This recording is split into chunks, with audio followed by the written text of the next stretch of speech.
जंगल में एक बहुत ही ताकतवर और शक्तिशाली बाघ रहा करता था। वो बहुत ही जालिम और बड़ा बेखौफ था। वो ताकतवर इसलिए था क्योंकि उसके अंदर कुछ अनोखी शक्तियाँ थी, जिसका इस्तेमाल वो सिर्फ और सिर्फ गलत कामों में करता था। बाघ ने आज जंगल के राजा शेर को भी जान से मार डाला। तभी वहाँ राजा शेर का सेवक भालू पहुँचता है और कहता है, दुष्ट बाघ, ये तुमने क्या किया? तुमने हमारे महाराज शेर को जान से मार डाला। तुम्हें इसकी कीमत चुकानी होगी।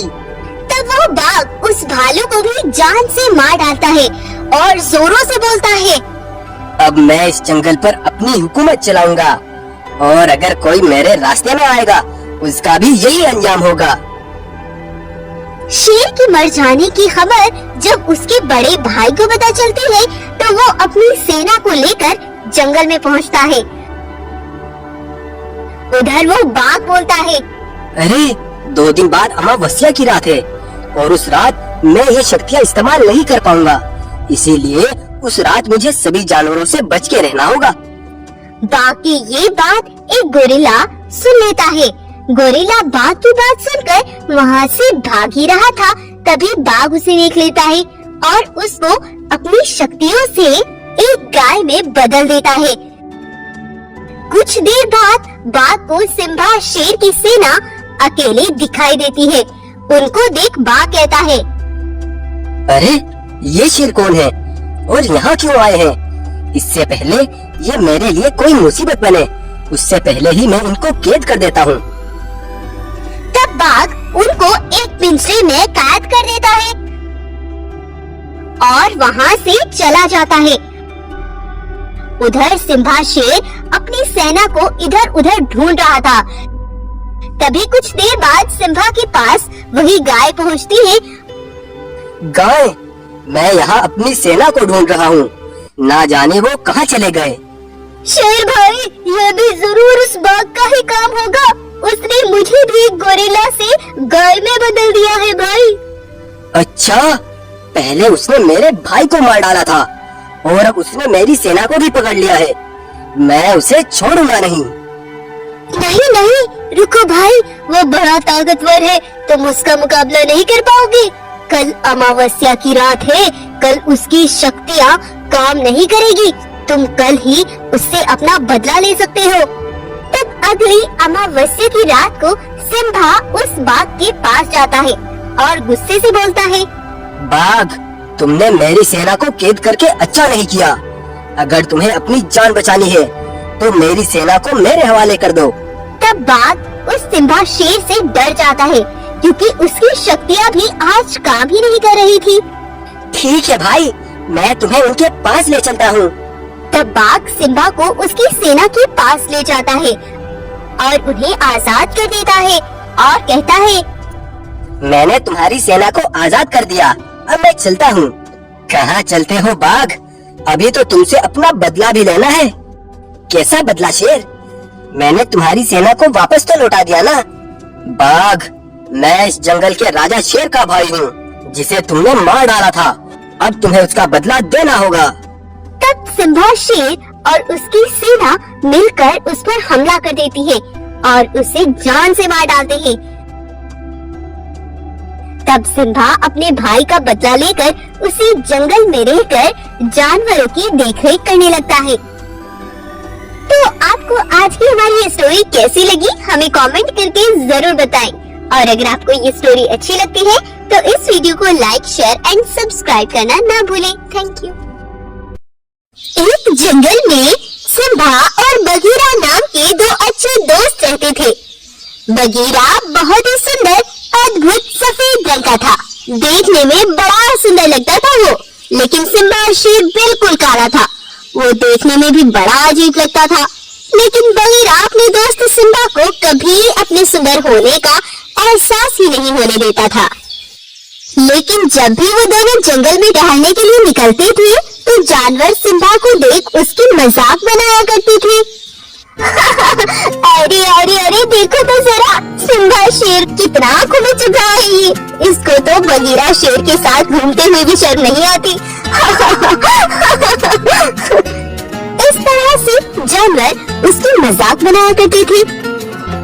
एक बार सिम्बा बगीरा से कहता है, सुनो बगीरा दोस्त, मैं जानता हूँ कि तुम मुझे कभी अपने सुंदर होने का एहसास नहीं होने देते, लेकिन दोस्त अब मुझे ये जंगल छोड़कर जाना होगा। इतना बोलकर सिम्बा यह जंगल छोड़कर चल देता है। कुछ दूर चलने के बाद उसे एक रंगीन शेर दिखाई देता है। तभी वहीं पर खड़ा एक बूढ़ा गोरिल्ला बोलता है, सुनो सिम्बा, अगर तुम्हें इस शेर के जैसा सुंदर रंगीन शेर बनना है तो तुम इसे मार डालो। इसके मरते ही इसकी रंग बदलने वाली शक्ति तुम्हारे अंदर आ जाएगी। यह सुनकर सिम्बा गोरिल्ला से बोलता है, नहीं गोरिल्ला, मैं इस लालच में किसी मासूम की जान नहीं ले सकता। वैसे भी मुझे अपने इस रंग से कोई परेशानी नहीं है। तभी वो गोरिल्ला एक रंगीन शेर में बदल जाता है और कहता है, तुम सच में ही सिम्बा एक अच्छे दिल वाले हो। मैं तुम्हारी बातों से खुश हुआ। अगर कभी भी तुम्हें कोई मदद चाहिए होगी तो तुम मेरे पास आ जाना। उधर बगीरा के जंगल में एक खूंखार खूनी बाघ घुस आता है। वह बाघ बहुत ही खूंखार और ताकतवर था। उसने बगीरा के जंगल में घुसकर बहुत से जानवरों को जान से मार डाला था। सभी जानवर एक ही दिन में उससे बड़े परेशान हो गए थे। तब वो सभी बगीरा के पास जाते हैं और कहते हैं, महाराज महाराज, ना जाने कहीं से एक खूंखार बाघ हमारे जंगल में घुस आया है। उसने कुछ जानवरों को अपना शिकार भी बना लिया है महाराज। क्या? ये तुम क्या बोल रहे हो? चलो मैं उसे देखता हूँ। तब बगीरा कुछ जानवरों के साथ उस बाघ के पास पहुँचता है और कहता है, बेरहम बाघ, तुमने मेरे जंगल के मासूम जानवरों को मार डाला। चिंता क्यों करते हो बगीरा? ये तो अभी शुरुआत है। मेरे होते हुए तुम किसी को कुछ नहीं कर सकते, समझे? तब बगीरा बाघ के साथ लड़ने लगता है, लेकिन बाघ बहुत ताकतवर था। वह बगीरा को जान से मार डालता है। यह सब देख सभी जानवर भी बड़े परेशान हो जाते हैं। अभी मुझे भूख नहीं है, नहीं तो मैं तुम सबको मार डालता। इतना बोलकर बाघ वहाँ से चला जाता है। यह बात सिम्बा शेर को जब पता चलती है तो वह भागता हुआ बगीरा के पास पहुँचता है और कहता है, अरे भाइयों, ये सब किसने किया? आखिर किसकी हुई इतनी मजाल जिसने मेरे दोस्त बगीरा को मार डाला? सिम्बा भाई, ये हमारे जंगल में एक बाघ घुस आया है। ये हमारे जंगल के जानवरों को मार रहा था। भाई, जब महाराज हमें बचाने के लिए आए तो उस दुष्ट बाघ ने बगीरा महाराज को भी मार डाला है भाई। तभी सिम्बा शेर को उस रंगीन शेर की कही बात याद आती है तो वह भागता हुआ उस रंगीन शेर के पास पहुँचता है। क्या बात है सिम्बा, आखिर तुम यहाँ क्यों आए हो? क्या तुम्हें कोई मदद चाहिए? हाँ महाराज, एक दुष्ट बाघ ने मेरे दोस्त बगीरा को मार डाला। क्या तुम कुछ कर सकते हो? तब रंगीन शेर और सिम्बा बगीरा के पास पहुँचते हैं और रंगीन शेर अपनी शक्तियों से बगीरा का पुनर्जन्म कर देता है, जिससे बगीरा एक बार फिर जिंदा हो जाता है।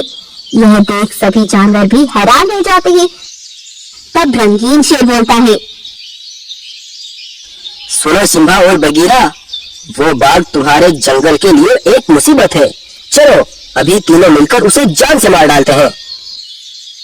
तब वो तीनों उस बाघ के पास पहुँचते हैं और तीनों मिलकर उसे जान से मार डालते उसका खात्मा कर देते हैं। तब दोनों रंगीन शेर का धन्यवाद करते हैं। वो दोनों फिर से मिलकर एक साथ खुशी खुशी रहने लगते हैं। जंगल में शेर और शेरनी, बाघ और बाघिन अच्छे दोस्त थे। शेर जंगल का राजा था। सारे जानवर शेर शेरनी का बहुत आदर करते थे। बाघ बाघिन उनके पास की गुफा पर ही रहते थे। शेर की पत्नी शेरनी बहुत ही अच्छे स्वभाव की थी। वह गर्भवती थी। एक बार शेर अपनी पत्नी को लेकर जंगल में सैर को जाता है। वहीं बाघ और उसकी पत्नी भी जंगल में शिकार के लिए आए थे।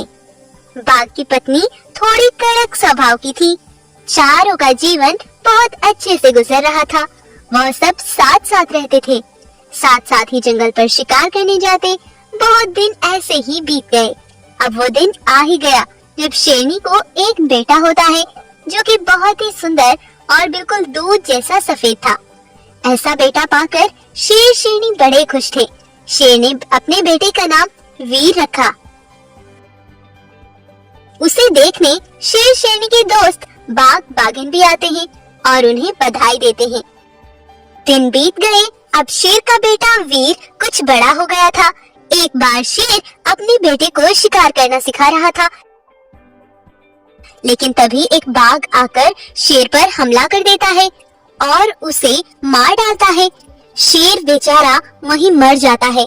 पिता को इस हालत में देख वीर बहुत घबरा जाता है और दौड़ता हुआ अपनी माँ के पास जाता है और अपनी माँ को बताता है, माँ माँ चलो जल्दी, चलो देखो वहाँ पिता को एक बाघ ने मार डाला। क्या क्या वीर बेटा, ये तुम क्या कह रहे हो? चलो जल्दी, चलो चलो। तब शेरनी और वीर रोते हुए शेर के पास पहुँचते हैं तो देखते हैं शेर मर चुका था। उसे देखकर शेरनी, ये क्या हो गया जी आपको? ये सब किसने किया? आखिर वो कौन दुष्ट बाघ होगा जिसने ये सब किया है? माँ की बातें सुनकर और अपने पिता को देखकर बेटा वीर बहुत उदास हो गया था। शेरनी विधवा हो गई। अब शेरनी और उसका बेटा बहुत उदास रहते थे। शेरनी हर समय अपनी गुफा पर ही रहती थी, ना जंगल जाती ना कहीं और। एक बार शेरनी अपने बेटे को शेर के दोस्त बाघ बाघिन के बारे में बता रही थी। तब वीर अपनी माँ से पूछता है, वो बाघ बाघिन पिता के दोस्त थे तो वो हमसे मिलने क्यों नहीं आते? उन्हें हमारे पास आना चाहिए। हाँ बेटा, तुम्हारे पिता की मौत के बाद वो हमसे मिलने ही नहीं आए। पहले वो हमारे पास वाली गुफा पर ही रहते थे, लेकिन फिर वो ये जंगल छोड़कर चले गए थे। कोई बात नहीं माँ, वो हमसे मिलने नहीं आए तो क्या, पिता के दोस्त तो थे ना, हम ही उनसे मिलने चलते हैं। हाँ बेटा, तुम कह तो सही रहे हो, यहाँ भी मन नहीं लग रहा, चलो चलते हैं। इतना कहकर शेरनी और वीर दोनों बाघ बाघिन से मिलने चल देते हैं। चलते चलते वो हर जगह उन्हें ढूंढते हैं, लेकिन उन्हें जंगल में वो कहीं भी नहीं दिखते। बहुत दूर तक शेरनी उन्हें जंगल में खोजती है। तब बाघ एक पेड़ के नीचे बैठे शेरनी को दिख जाता है। शेरनी और वीर उसके पास जाते हैं। बाघ उन्हें देखकर चौंक जाता है और कहता है, अरे अरे तुम यहाँ कैसे आ गए? आओ आओ। बाघ मन ही मन घबराया हुआ था। वीर उस बाघ को देखता है तो वो हैरान रह जाता है। तब उस बाघ को देखकर वीर को याद आता है,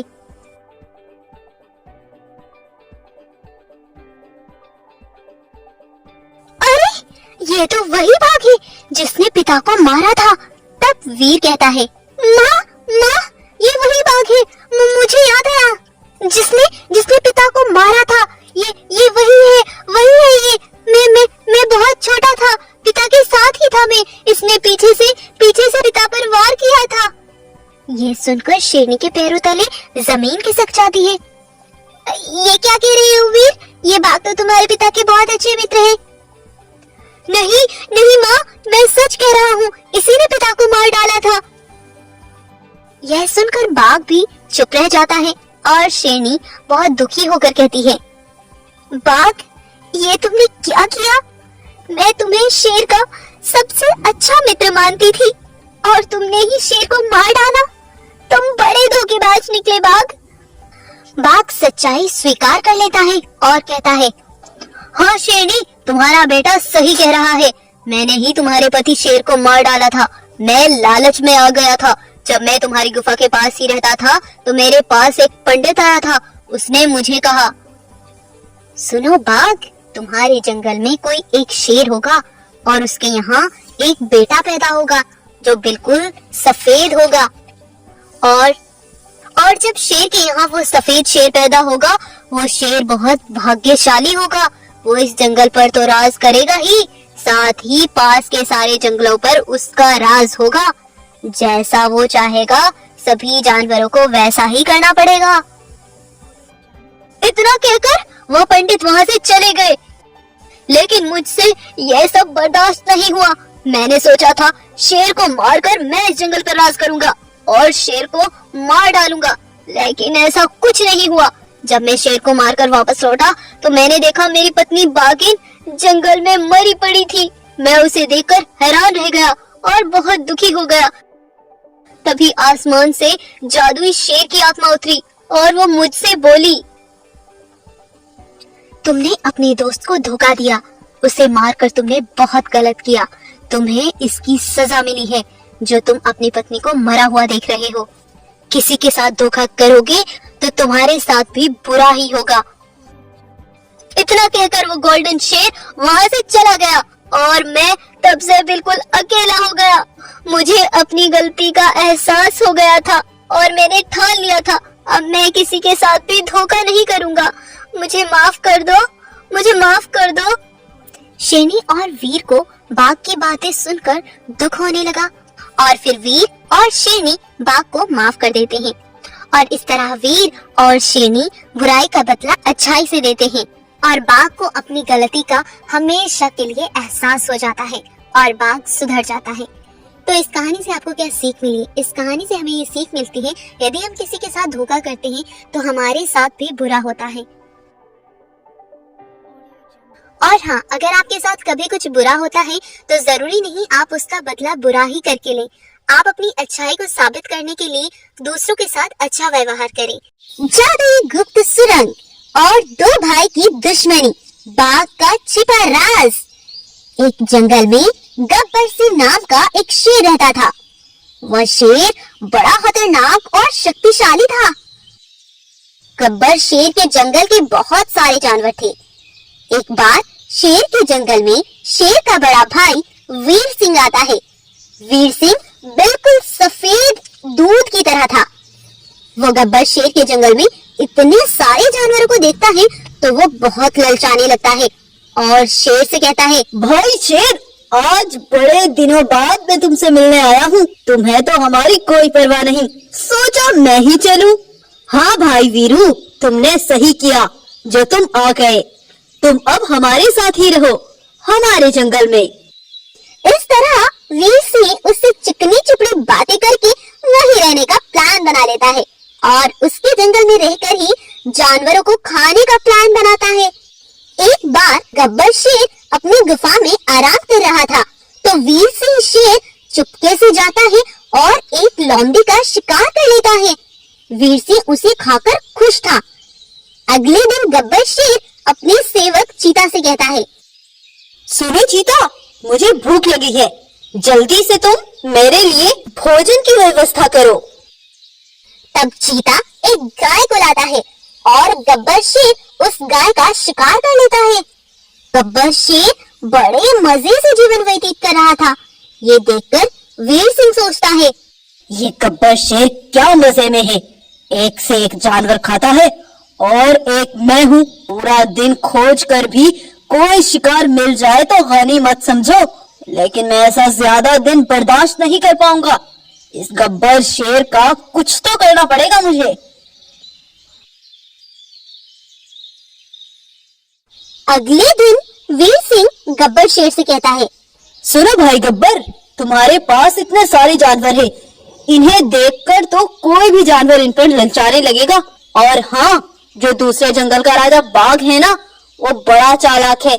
मैंने उसे तुम्हारे बारे में बात करते सुना था। अच्छा, तो क्या कह रहा था वो बाघ? वो कह रहा था कि उस गब्बर शेर के जंगल में बहुत सारे जानवर हैं, एक एक करके मैं उन्हें खा जाऊंगा और गब्बर शेर को मार डालूंगा। हाँ, उसकी इतनी हिम्मत, जो मेरे जानवरों पर नजर डाले, मैं उसे छोड़ूंगा नहीं। कहाँ है वो? तुम ले चलो मुझे उसके पास। नहीं नहीं भाई, नहीं, तुम गुस्सा मत करो, हमें दिमाग से काम लेना चाहिए। हमें इन्हें सभी जानवरों को छुपाना होगा। लेकिन हम इन्हें कहाँ छुपाएंगे भाई? हम एक सुरंग में इन सारे जानवरों को छुपा देंगे, जिससे इन पर किसी की नजर नहीं पड़ेगी और किसी को ये जानवर तुम्हारे जंगल में भी नहीं दिखेंगे। लेकिन इन जानवरों को कोई तुम्हारे जंगल में देखेगा, वही तुम्हारा दुश्मन बन जाएगा। इसलिए हमें यह काम करना ही होगा भाई। इस तरह कहकर वीर सिंह गब्बर शेर को अपनी बातों में उलझा लेता है। तब वो उन सारे जानवरों को एक सुरंग के अंदर बंद कर देता है। वीर सिंह, ये सारे जानवर हमने यहाँ बंद तो कर दिए, अब मैं भोजन कहाँ से करूँगा? ऐसा करते हैं, कुछ जानवर हम अपने साथ ले चलते हैं। अरे नहीं नहीं नहीं, हम यहाँ से एक भी जानवर नहीं ले जाएंगे। जंगल जाकर और जानवरों का शिकार कर लेना। वीर सिंह उसकी बात न मानते हुए उसे वहाँ से ले आता है। और अगले दिन जब गब्बर शेर अपनी गुफा में आराम कर रहा था तो वीर सिंह भी वहीं खड़ा था। तब वो सोचता है, ये मौका अच्छा है, गब्बर को बिना बताए उस सुरंग पर जाता हूँ और वहाँ जाकर इसके जानवरों का शिकार करता हूँ। वाह, अब तो मेरे मजे ही मजे हैं। हर रोज एक जानवर जाकर खाया करूँगा। वीर सिंह ऐसे सोचते हुए चला जा रहा था। जैसे ही वह उस सुरंग के पास जाता है तो वो पत्थर का बन जाता है और वहीं जम सा जाता है। ये देखकर वीर सिंह बहुत घबरा जाता है और कहता है, ये मुझे क्या हो गया? मैं चल के नहीं पा रहा हूँ। तभी वह जादुई सुरंग बोलती है, ए वीर, तुम्हारे दिल में कपट है, बड़े लालची हो और धोखेबाज हो और मेरे अंदर ऐसे प्राणियों को आने की कोई जगह नहीं, तुम अंदर नहीं आ सकते। वीर सिंह बहुत डर जाता है और कहता है, मैं अंदर कैसा नहीं आ सकता? अंदर मेरे जानवर है, मैं उनकी देखभाल करने आया हूँ। खामोश, फिर से झूठ बोला।